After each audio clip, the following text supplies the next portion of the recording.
ఇక కుక్కట్పల్లి ప్రాంతంలో well vision అనే కంపెనీ అధిక వడ్డీ ఆశ చూపి భారీ మోసాన్ని చేసిన విషయం వెలుగులోకి వచ్చింది. ప్రజల వద్ద నుంచి దాదాపు సుమారు 14 కోట్ల మేర డబ్బులు వసూలు చేసినట్లు పోలీసులు వెల్లడించారు. ఇక వెల్ విజన్ కంపెనీ వారు ప్రజలకు అధిక వడ్డీ ఇప్పిస్తారంటూ పెట్టుబడులు పెట్టాలని ఆకర్షించారు. కేవలం వడ్డీ మాత్రమే కాకుండా పెట్టుబడికి బోనస్గా గిఫ్ట్లు అందిస్తామని కూడా చెప్పి మోసం చేశారు. ₹1,00,000 పెట్టుబడికి టీవీ, 2 లక్షలకు వాషింగ్ మెషిన్, 3 లక్షలకు ఫ్రిడ్జ్ వంటి గిఫ్ట్ల పేరుతో ప్రజలను నమ్మించి మోసం చేశారు.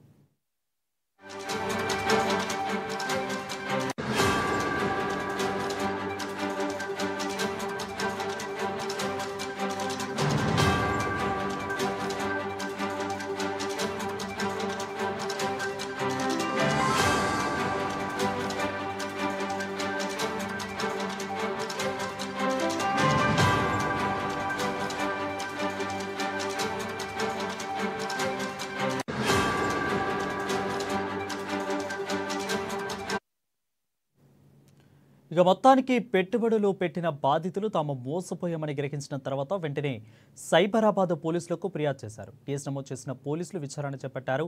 ఇక ఈ కేసులో భాగంగా పోలీసులు వెల్ విజన్ కంపెనీ చైర్మన్ కందుల శ్రీనివాస్ను అరెస్ట్ చేశారు. అతనిపై పలు సెక్షన్ల కింద కేసు నమోదు చేశారు. మరోవైపు ఇతర బాధితులు కూడా ముందుకు రావాలని పోలీసులు విజ్ఞప్తి చేస్తున్నారు.